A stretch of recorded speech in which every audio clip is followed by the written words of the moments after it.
Big boss కేరళకు వెళ్ళిన ఒక అడ్డగాడిద లాంటి కంటెస్టెంట్ నరేంద్ర మోదీ గారి తండ్రి మీద ఎంత అసహ్యకరమైన వ్యాఖ్యలు చేశాడు. ఆ తర్వాత వాడి మీద ఎఫ్ఐఆర్ బుక్ అయ్యి జనాలందరూ సోషల్ మీడియాలో తిరగబడేసరికి మళ్ళీ వాడు నేను చిన్నపిల్లవాడిని, నన్ను వదిలేయండి అని చెప్పి ఎలా మాట్లాడాడో ఈ వీడియోలో చెప్పే ప్రయత్నం చేస్తాను.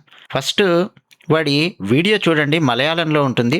నేను మీకు తెలుగులో చెప్పే ప్రయత్నం చేస్తాను. కామెంట్ సెక్షన్లో కామెంట్స్ రాయడం మాత్రం మర్చిపోకండి ఫ్రెండ్స్. ఖచ్చితంగా కామెంట్స్ రాయండి. చూడండి వాడు ఏమన్నాడు. നരേന്ദ്രമോദിയുടെ ഒരു വാക്ക് എനിക്ക് നല്ല കോമഡി ആയിട്ട് തോന്നി. അച്ഛൻ മരിച്ചുപോയി 1947. നരേന്ദ്രമോദിയുടെ ഡേറ്റ് ഓഫ് ബർത്ത് 1950. ഫസ്റ്റ് അവന്റെ സ്വന്തം അച്ഛന് കണ്ടുപിടിക്കട്ടെ. ആ കോമഡി അല്ലേ? 3 വർഷം അമ്മ പ്രഗ്നന്റ് ഉണ്ടാവില്ലല്ലോ. കറക്റ്റ് അല്ലേ? ഞാൻ പറഞ്ഞ് നിങ്ങൾ ശ്രദ്ധിക്കൂ. 3 വർഷം മുന്നേ അച്ഛൻ മരിച്ചു പോയിട്ട് 3 വർഷം കഴിഞ്ഞിട്ട് എന്റെ ജനിച്ച് പറഞ്ഞില്ലേ. പിന്നെ അമ്മക്ക് കാല് വാഷ് ചെയ്യുന്ന വെള്ളം കുടിക്കണം. ഈ നാട്ടൻ കാണിക്കാൻ എന്റെ ആവശ്യം. ആൾക്ക് വിവരമില്ല. വന്നിട്ട് ഹായ് ഫ്രണ്ട്സ്, ആരാ കിളവന്റെ ഫ്രണ്ട്? രാത്രി വന്നിട്ട് ഹായ് ഫ്രണ്ട്സ്. പിന്നെ ഇവിടെ തമ്പാക്കു ഇങ്ങനെ അടിക്കുന്ന തമ്പാക്കു ഉണ്ടല്ലേ, ഇങ്ങനെ കയറുന്ന ആ തമ്പാക്കു അടിച്ചിട്ട് ഹായ് ഫ്രണ്ട്സ്. ഓ ആഗ്രഹം. ഈ കേരളത്തിലെ BJP പറ്റത്തില്ല, അത്രേ ഉള്ളൂ. എനിക്ക് ഇഷ്ടമില്ല. ഈ കേരളം നമ്മൾ എങ്ങനെ ഉണ്ടോ അങ്ങനെ മതി. చూశారు కదా ఆడేమంటున్నాడో తెలుసా? ఎంత అసహ్యకరమైన మాట మాట్లాడాడో తెలుసా? ఇంకా ఫస్ట్ చాలా మాట్లాడాడులేండి. నరేంద్ర మోదీ ముసలివాడు, మనల్ని ఫ్రెండ్స్ అని చెప్పి పిలుస్తున్నాడు. ఎవడో తన ఫ్రెండ్స్ మోడీకి? మోడీని చూస్తే గుట్కా తింటున్నట్టు అనిపిస్తోంది నాకు. ఛాయ్ అమ్ముకున్న బ్యాక్గ్రౌండ్ నుంచి వచ్చాడు. అసలు ఒక క్వశ్చన్ అడుగుతా, ఆన్సర్ చెప్పమని మోదీని. మోదీ తండ్రి 1947లో చచ్చిపోయాడు. మోదీ 1950లో పుట్టాడు. అంటే తండ్రి చనిపోయిన 3 సంవత్సరాలకు మోదీ తల్లి ఎలా ప్రెగ్నెంట్ అయింది? మోదీ ఎలా పుట్టాడు? 1947లో తండ్రి చచ్చిపోతే 1950లో ఎలా పుట్టాడు మోడీ? దమ్ముంటే ఆన్సర్ చెప్పమను. ఇదండి ఈ ట్రాన్స్జెండర్ గాడు మాట్లాడిన మాటలు. వీడి పేరు వీడు అనాలో ఈమె అనాలో నాకు తెలియదు. ఏదైతే జాన్ మోనీ దాస్ వీడి పేరు. సరే, జాన్ మోనీ అని చెప్పి పిలుస్తారు ట్రాన్స్జెండర్ గా బహుశా మారిన తర్వాత.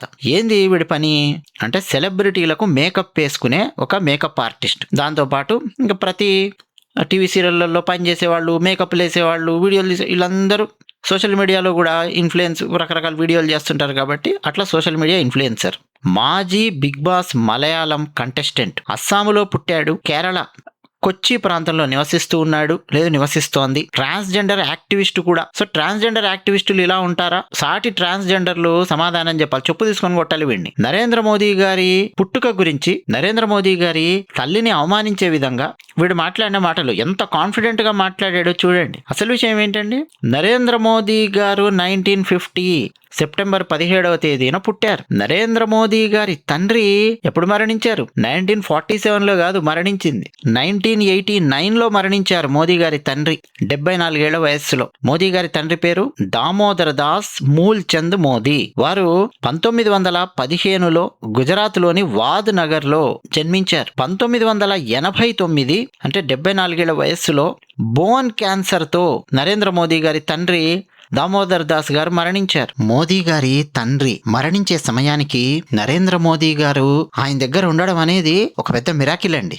నరేంద్ర మోదీ గారి అన్నయ్య సోమా మోదీ వారు ఒక ఇంటర్వ్యూలో ఏం చెప్పారంటే, నరేంద్ర మోదీ కైలాస మానస సరోవర యాత్రకు వెళ్ళాడు. ఆ సమయంలో మా నాన్నగారి ఆరోగ్యం బాగా క్షీణించింది.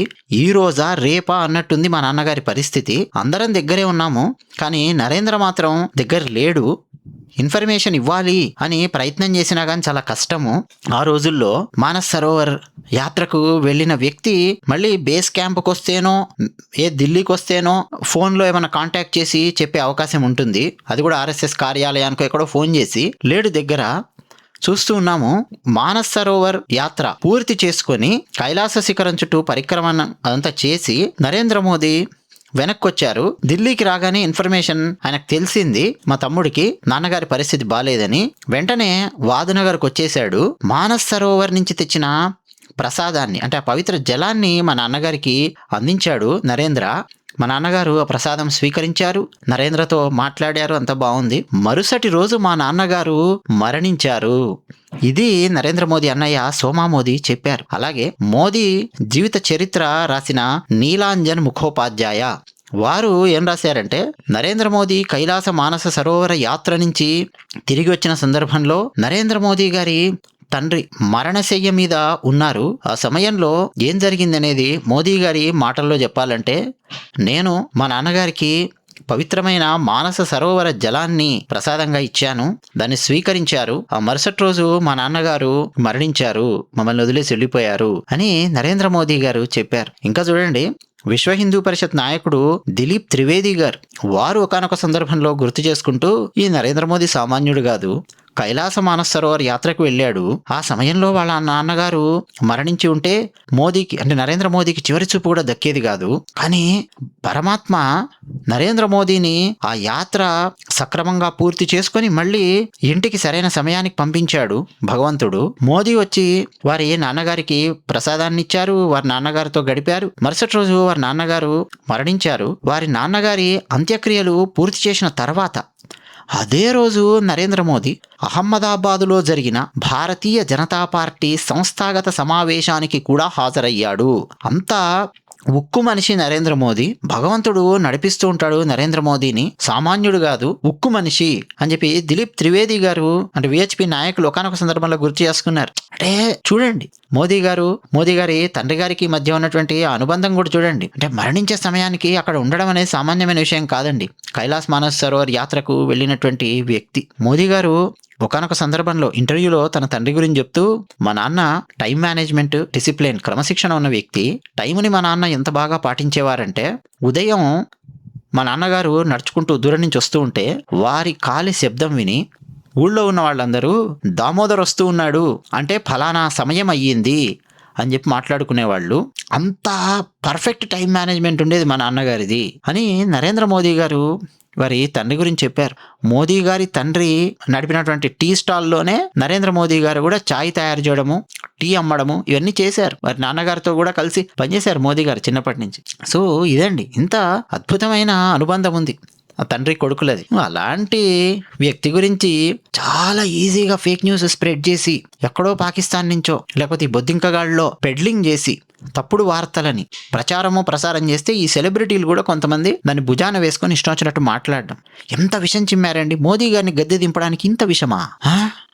మోదీ గారు ఒక్కరే కొడుకు కాదు, మోదీ గారి పైన ఇంకా 2 అన్నలు ఉన్నారు. మోదీ గారి తర్వాత 2 తమ్ముళ్ళు, ఓ చెల్లెలు ఉన్నారు. మోదీ గారు ఆ అంత్యక్రియలు వాటన్నిటిలో పాల్గొన్నారు 1989లో. ఇది నిజం. మోదీ గారి 2 అన్నల పేర్లు సోమా మోదీ, అమృత్ మోదీ. మోదీ గారు పుట్టింది 1950 సెప్టెంబర్ 17th. ఆ తర్వాత ఇంకా 3 పుట్టారు వాళ్ళకి, మోదీ గారి తల్లిదండ్రులకు. ఎవరు? ప్రహ్లాద్ మోదీ, మోదీ గారి తమ్ముడు. ఆ తర్వాత మరొకరు పుట్టారు, పంకజ్ మోదీ, మోదీ గారి 2వ తమ్ముడు. ఆ తర్వాత ఒకరు పుట్టారు, అమ్మాయి, ఒకే ఒక అమ్మాయి, మోదీ గారి సోదరిమణి వసంతి బెన్. సో మోదీ గారి తర్వాత ఇంకా 3 పుట్టారు. మోదీ గారి తండ్రి 1989లో మరణించారు. సో సోషల్ మీడియాలో ఎవడో ఫేక్ న్యూస్ స్ప్రెడ్ చేయంగానే ముందు వెనక ఆలోచించకుండా ఏది పడితే అది వాగేయడమే. ఒక రేంజ్లో సోషల్ మీడియాలో బ్యాక్లాష్ వచ్చింది. ఎందుకు ఇదంతా? ఏ సందర్భంలో? కాక్రోచ్ జనతా పార్టీ ప్రొటెస్టుల సందర్భంలో చాలా మంది సెలబ్రిటీలు మద్దతు ఇచ్చారు కదా కాక్రోచ్ జనతా పార్టీ ప్రొటెస్టుకు, బొద్దింకల ప్రొటెస్టుకు. ఈవిడ కూడా లేదు, వీడు కూడా మద్దతు ఇచ్చాడనమాట. ఆ మద్దతులో భాగంగా వీడి వెటకారం ఏంటంటే ఇదనమాట ఫస్ట్ నేను చెప్పింది. మళ్ళీ నేను I don't want repeat that. ఒక్కసారి సోషల్ మీడియా నుంచి బ్యాక్లాష్ రాగానే ఉతికారేస్తూ ఉండడము. మరోపక్క భారతీయ జనతా పార్టీ మహిళా మోర్చా కేరళ అధ్యక్షురాలు నవ్యా హరిదాస్ కోజికోడ్ పోలీసులకు కంప్లైంట్ ఇచ్చారు. వెంటనే కోజికోడ్ సైబర్ క్రైమ్ పోలీసులు ఎఫ్ఐఆర్ నమోదు చేశారు. BNS 192 అలాగే BNS 356/2, కేరళ పోలీస్ చట్టం 120/O వీటన్నింటి కింద 3 సెక్షన్ల కింద కోజికోడ్ పోలీస్ స్టేషన్ లో ఎఫ్ఐఆర్ బుక్ అయ్యింది. దెబ్బకు వణుకుడు స్టార్ట్ అయ్యింది. వెంటనే అండి క్షమాపణలు చెప్తూ ఇంకో വീഡിയോ చేశాడు వీడు ఆర్ ఈమె. చూడండి ఆ వీడిയോ ఏంటో. സെക്ടറിൽ എനിക്ക് ആരൊക്കെ ഹേർട്ട് ആക്കുന്ന വേണ്ടിയല്ല ഞാൻ ബേസിക്കലി നമ്മളുടെ PMക്ക് ഞാൻ ശരിക്കും അത് അമ്മയുടെ വേണ്ടിയല്ല. ഞാൻ I was just asking how come one person can become 3 years pregnant. That's what one question I was asking, not to the Modi ji. That was I'm asking that about this content. And that one's become like very much viral and people are very much angry, and I never thought like I wants to hurt anybody because I really don't want to hurt anyone. And eniki ende kaiyilike endeങ്കിലും തെറ്റപ്പെട്ടെന്നുണ്ടെങ്കിൽ obviously I'm so sorry. എനിക്ക് publicly ഞാൻ apologise പറയുന്നുണ്ട്. കാരണം എനിക്ക് ഒരു ചെറിയ കുട്ടി വിചാരിച്ചിട്ട് നിങ്ങൾ ക്ഷമിക്കണം. കാരണം ഇതെന്റെ മേലിലേക്ക് എനിക്ക് പറയാനൊന്നുമില്ല, അതുണ്ടാവില്ലേ. പിന്നെ അപ്പൊ ഞാൻ പ്രശ്നം വന്ന് കഴിഞ്ഞിട്ട് ഞാൻ തിരിച്ചു പോയി. మీనింగ్ ఏంటో తెలుసా? నాకు తెలియక నేను తప్పు చేశాను, నేను చెక్ చేసుకోలేదు, క్రాస్ చెక్ చేసుకోలేదు ఆ ఫేక్ న్యూస్ అన్న విషయము, అందుకని చెప్పి నేను అలా మాట్లాడాను, నా వీడియో వైరల్ అయ్యింది. నాకు కేరళ నుంచి మాత్రమే కాక ఇతర రాష్ట్రాల నుంచి, సౌదీ అరేబియా, అబుదాబి లాంటి దేశాల నుంచి కూడా బెదిరింపు కాల్స్, బెదిరింపు మెసేజెస్ వస్తూ ఉన్నాయి. నేను చిన్నపిల్లవాడిని అని నన్ను క్షమించండి, ఫ్యాక్ట్ చెక్ చేయకుండా మాట్లాడాను, నేను ఎవరిని బాధ పెట్టాలనుకోలేదు, మలయాళంలో నేను సరిగ్గా చెప్పలేకపోయాను, నన్ను పిల్లవాడిలా చూసి నన్ను క్షమించండి. ఇదన్నమాట డైలాగులు. ఇప్పుడు ఈమెను క్షమించాలి మనం, చిన్నపిల్లవాడు అని చెప్పి మనం క్షమించాలండి. ఈ చిన్నపిల్లవాడి వయస్సు ఎంతో తెలుసా? ఆశ్చర్యకరమైన విషయం ఏంటో తెలుసా? నరేంద్ర మోదీ గారి తండ్రి ఏ సంవత్సరం అయితే మరణించారో 1989, అదే సంవత్సరం ఈ అడ్డగాడిదగాడు పుట్టాడు. వీడి వయస్సు ఎంత ఉంటుందండి? 1989లో పుట్టాడు వీడు. 37 ఇయర్సా? ఈ 37 సంవత్సరాల ముదురు బొద్దింక నరేంద్ర మోదీ గారి తండ్రి గురించి, తల్లి గురించి అసహ్యకరమైన మాటలు. ఖండించే వాళ్ళు ఎవరు లేకపోతే, కేసులు పెట్టే వాళ్ళు ఎవరు లేకపోతే ఇంక రెచ్చిపోవడమే అబద్ధాలతో. ఇవన్నీ దేనికండి? మోదీ గారిని గద్దె దింపడానికి విశ్వ ప్రయత్నం చేస్తున్నాయి రకరకాల శక్తులు. ఎలక్షన్స్ లో ఓడించలేక ఈవీఎంలు ట్యాంపర్ అయ్యాయంటారు, ఓట్లు గల్లంతయ్యాయంటారు, రకరకాల మాటలు మాట్లాడతారు. అంబానీ అంటారు, ఆదానీ అంటారు, ఏది పడితే అది పట్టుకొస్తారు. మోదీని ఎలక్షన్స్ లో ఓడించడం అనేది చేత కావట్లేదు. తెలుగు మీడియా ఛానల్స్, తెలుగు దినపత్రికలలో కూడా చాలా మంది జర్నలిస్టులు, పత్రికలు బొద్దింకల పార్టీకి ఫుల్ హైప్ ఇస్తూ ఉన్నారు. మోదీని గద్దె దింపాలి అన్న ప్లాన్ లో ఉన్నారు. తెలుగునాట ఏ పార్టీకి సపోర్ట్ చేసే దినపత్రికలైనా, తెలుగునాట అంటే అది ఆంధ్రప్రదేశ్ కావచ్చు, తెలంగాణ కావచ్చు, ఏ పార్టీకి సపోర్ట్ చేసే దినపత్రికలైనా, న్యూస్ ఛానల్స్ అయినా కామన్ గా అటాక్ చేసేది ఎవరిని?